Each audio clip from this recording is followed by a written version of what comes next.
Laporan dugaan penghinaan presiden yang menyeret nama Rocky Gerung terus berjalan setelah laporan ini ditolak di Barreskrim Polri. Kini laporan tersebut diterima dan diproses oleh Polda Metro Jaya. Sementara itu Rocky Gerung menanggapi santai berbagai pelaporan terhadap dirinya.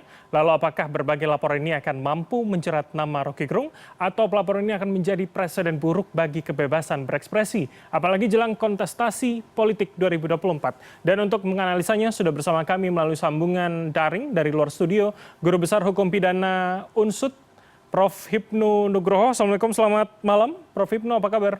Selamat malam Mas Bram. Ya, Baik, langsung saja Prof. Ini kemudian kemarin ditolak Barreskrim, tapi kemudian diterima oleh Polda. Bahkan kalau sejumlah analis begitu menyebutkan bahwa ini harusnya ada aduan deliknya begitu. Seperti apa Anda melihat kasus ini?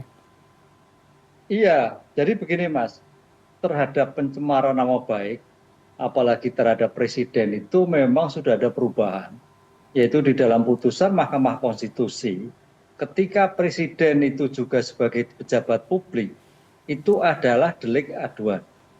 Delik aduan artinya apa? Ketika itu suatu menjadi delik, berlangsung itu ada tergantung pada yang teradu. Mhm. Merasa terhina atau tidak. Lain kan delik umum. Kalau delik umum itu siapapun bisa melaporkan, diteruskan dan tidaknya itu kalau delik umum itu diteruskan harus karena menyangkut kepentingan umum. Baik. Tapi ini menyangkut pribadi. Nah, oleh karena itu dalam perkembangan putusan Mahkamah Konstitusi memang klarifikasi atau pernyataan dari Pak Jokowi itu harus sebagai wajib karena dia yang merasa dihina, merasa dicaci, dan itu yang menjadikan kalau dia merasa dicaci berarti wajib melaporkan. Nah ini yang harus seperti jadi tidak bisa diwakilkan Oke. oleh karena itu bukan delik aduan.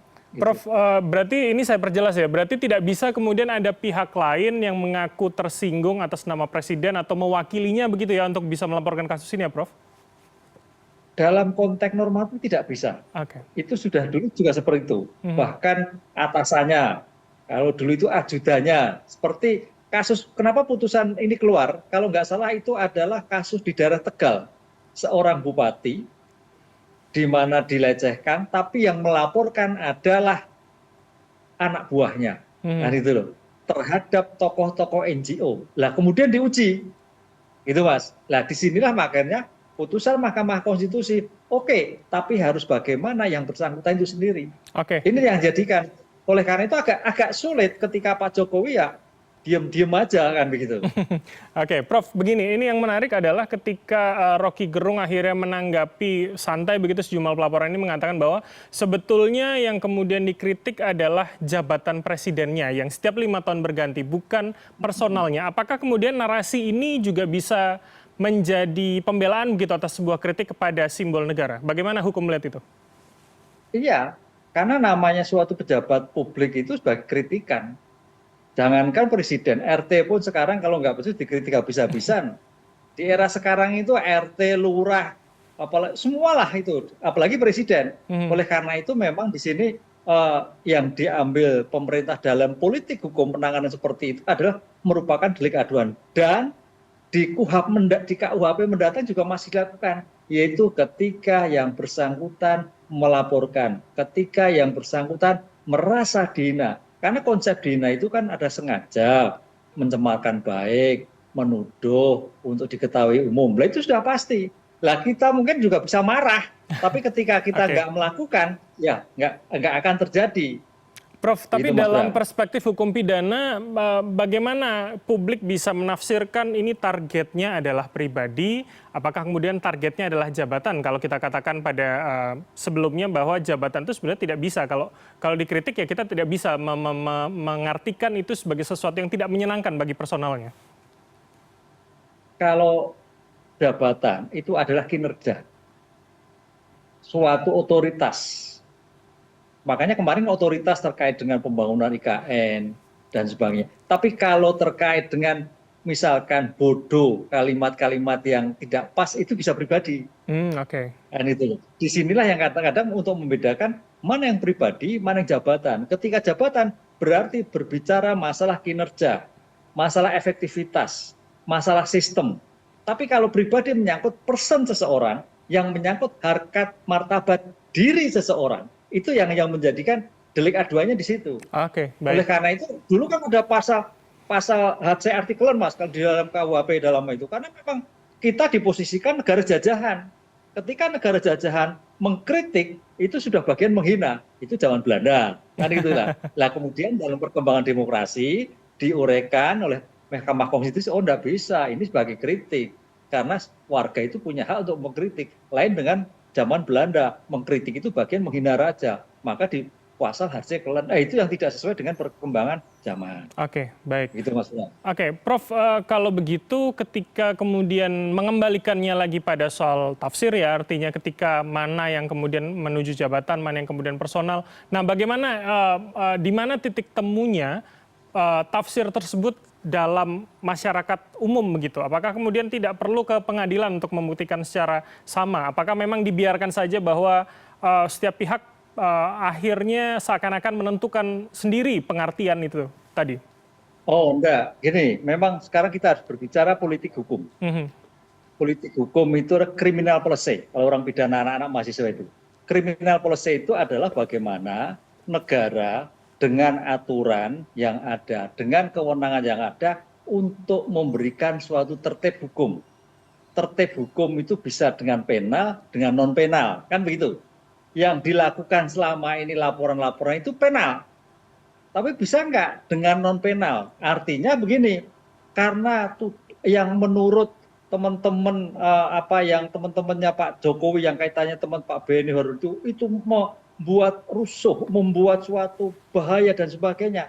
Ini memang harus negara hadir. Oke lah Pak Gerung, ngono ya ngono jo ngono. Cobalah pakai dengan bahasa yang enak. Bahasa itu bisa pendekatan-pendekatan persuasi. Itulah. Itu saya kira dalam ilmu hukum ada criminal policy dengan sarannya non penal sehingga penyampaian-penyampaian yang disampaikan itu intinya kena tapi tidak menjadikan kalimat-kalimat yang menjadi merah kuping merah. Oke, tapi Itu Mas. baik. Ini saya kira bagaimana persuasif penegak hukum bisa pendekatan-pendekatan tertentu merubah gaya bicara, merubah gaya diskusi sehingga enak dan tidak menjadikan kuping merah. Oke, walaupun sebetulnya ranahnya kita sudah bisa membedakan begitu ya, mana yang kemudian pada kritik pada jabatannya atau kemudian serangan kepada personal. Nah, ini yang menarik. Ketika pelaporan hari ini berdasarkan pada dugaan pelanggaran Undang-Undang ITE dan juga kemudian ujaran kebencian begitu, tepatkah ini kemudian paling tidak dua penggunaan pasal ini, Prof?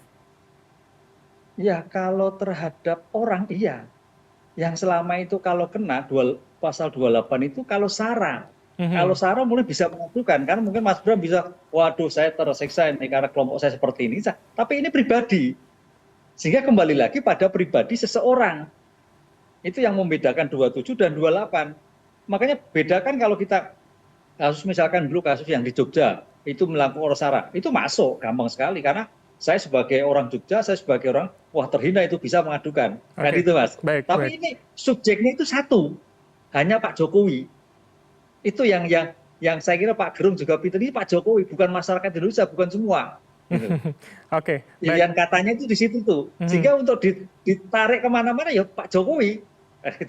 Oke, ini ya, diksi akan sangat menentukan kemudian ruang lingkup dan juga ranahnya begitu. Nah, terakhir Prof. Hipnu, ke depan kemudian potensi hal-hal seperti ini pasti akan cukup banyak begitu. Kritik iya, siapa yang tersinggung pasti akan lebih banyak menuju pencoblosan dan juga pendaftaran nanti. Bagaimana kemudian publik secara mudah, secara awam begitu untuk bisa membedakan mana yang benar-benar kritik, mana yang kemudian akhirnya masuk dalam ujaran yang personal tadi, Prof?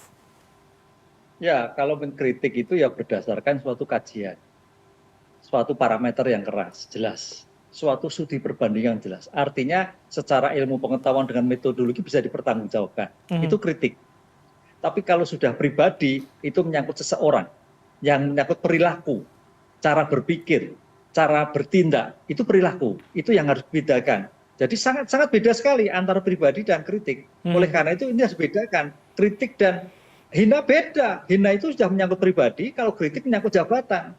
Itu yang tidak bisa, garis benangnya sudah ketemu Mas. Cuma di sini memang kan menjadi hebohnya itu memang menjadikan di mana-mana ada situasi politik, dengan kalimatnya juga kalimat yang tidak pas, menurut kami misalkan kata BJN dan sebagainya itu kan suatu yang sangat kasar sekali Iya, kan gitu iya, kan. iya. Nah itu saya kira mungkin pendekatan-pendekatan persuasif disampaikan sehingga penyelesaian sebagai kriminal policy tidak mesti harus penal, tapi dengan non penal. Itu Oke. pendekatan-pendekatan dengan situasi yang lebih kondusif begitu.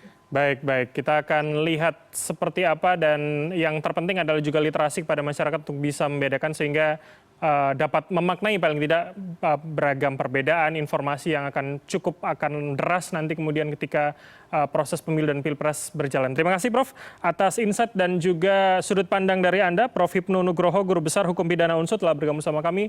Selamat malam. Terima kasih Prof. Malam Mas.